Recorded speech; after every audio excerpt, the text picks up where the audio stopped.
Hello and welcome to another one of your 5-minute series. This is all about lower body with kettlebells. So if you don't have kettlebells, you could use dumbbells for this, absolutely fine. If you're using body weight only, hang tight. I'm going to do a video for lower body weight only very soon. Okay, so let's warm up a little bit. Take a big breath, breathing in through the nose. And a longer exhalation out through the mouth. Just one more, breathing in, letting it go. Amazing job. And then just doing a wee helicopter, side to side, checking in. So I often use helicopters as a way to kind of check in with the body.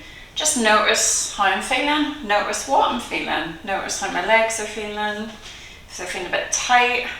Hamstrings a bit tight, hips a bit tight, or maybe I've got energy today. Let's just check in.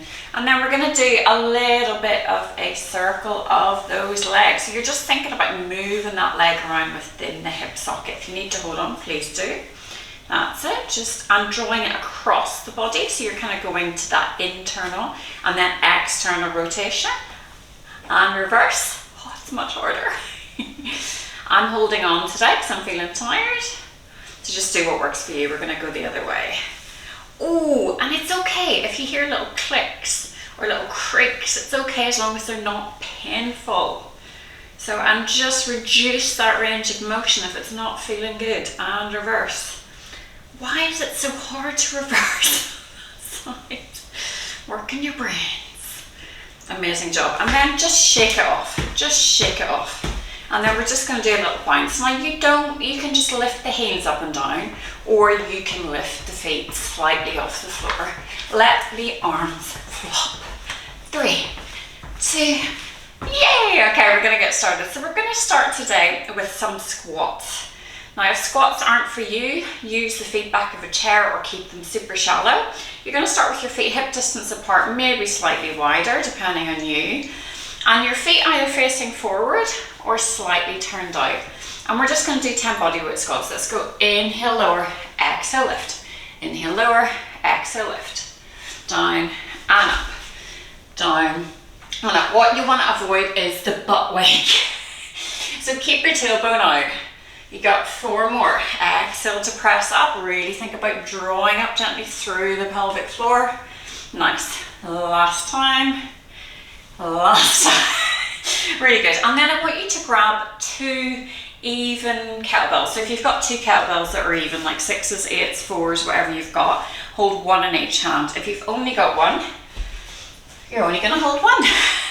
And even though this is lower body, maybe start a little bit lighter and then work your way up. So this is called a suitcase squat. If you've got 2, fantastic. If you've got 1, makes it really challenging. We're going to do 8. So you're as if you're putting that suitcase down, picking it back up. Now your body wants to do that. We're going to say no. We're going to keep really focused and keeping facing forward, keeping your shoulders even, so you can even hold that other arm out to the side, keeping the body nice and active. Really good. Hips even, so you're not leaning to one side, sitting centrally. Exhale to press up. 3. And 2, you can tell that I have no idea how many we've done. Well done, other side. Take a breath, take a break if you need it. Keep it a little bit more shallow. So it's as if you're coming down, placing the suitcase on the floor. Now, if you don't need to go that low, so you can be here. It's all about that stability through the shoulders, through the hips, not letting the knees fall in. So you don't have to come too deep if that just doesn't work for you today or ever. That's it. Trying to keep the hands about the same length so they're even with each other. So that's a really good way to tell if your shoulders are even, if the kettlebells are even, or your hands are even. We've done like 49 last time. Really good. And then placing the weights carefully down, keeping length through the spine if you can, shaking it off. Well done. Amazing job. We're going to go straight into deadlift. Imagine there's a wall behind you. You're going to rock your weight slightly forward so it's across the balls of the feet, and you're going to send your hips back as if you're closing that door or hitting the wall with your bum. So you're not bending forward. I don't know how people do this.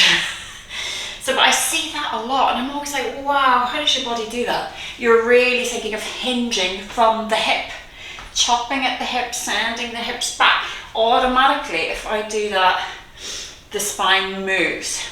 So if you're thinking, if you're keeping length through the spine, if you send your hips back, there's nowhere else for your spine to go.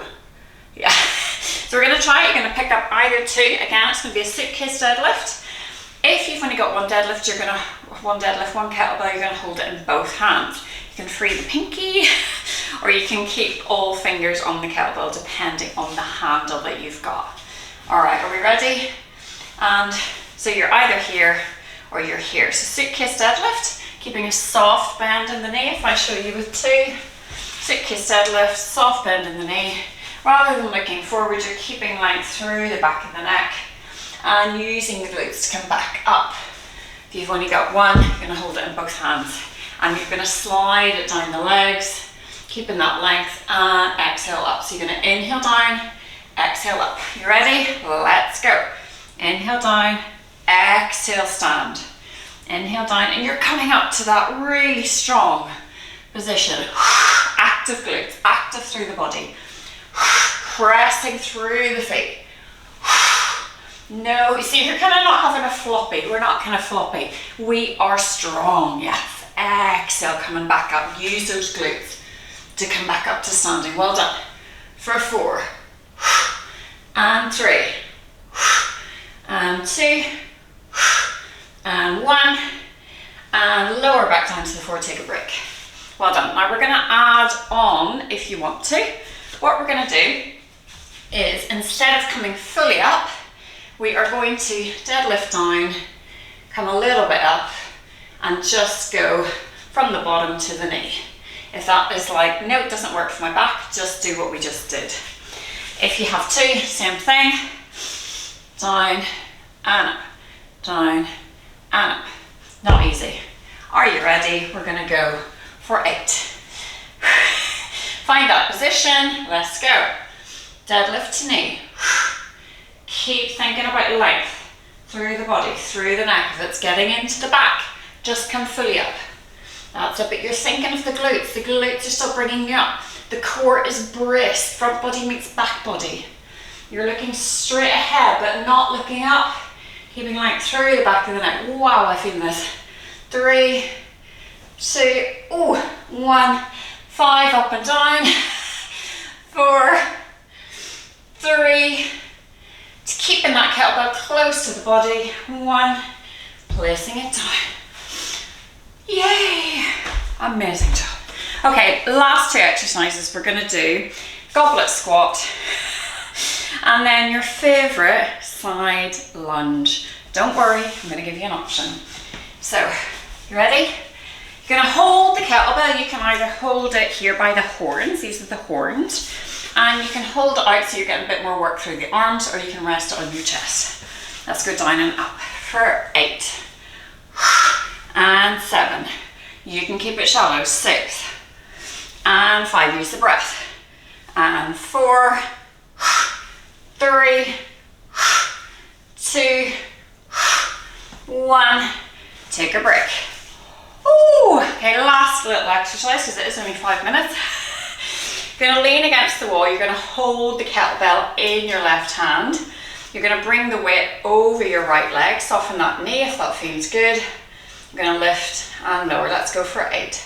Lift. So I'm not moving the upper body. 2, 3, 4. It's better than a side leg lunge. 2. Last time. 1. Amazing. And we're going to go on the other side. So again, bringing the weight over that left leg, keeping the weight centrally over that leg, lift and lower. And you're using that abductor on the outside of the thigh to lift that weight up. You're not doing anything with your arm, you're keeping that arm long. The arm's kind of moving because the leg's moving the kettlebell, and the arm's moving as it needs to. 4 and 3. 3, 2, last time. Well done. Popping the weight down. Really, really good if you have time. So if you're done, that's your 5 minutes. If you have time, relaxing on your back, doing a figure of 4, crossing one ankle over the other leg and switching sides as you need to. If that doesn't work, keeping your feet together, letting one knee fall out at a time, and just taking a few minutes to rest. Well done indeed, and I'll see you next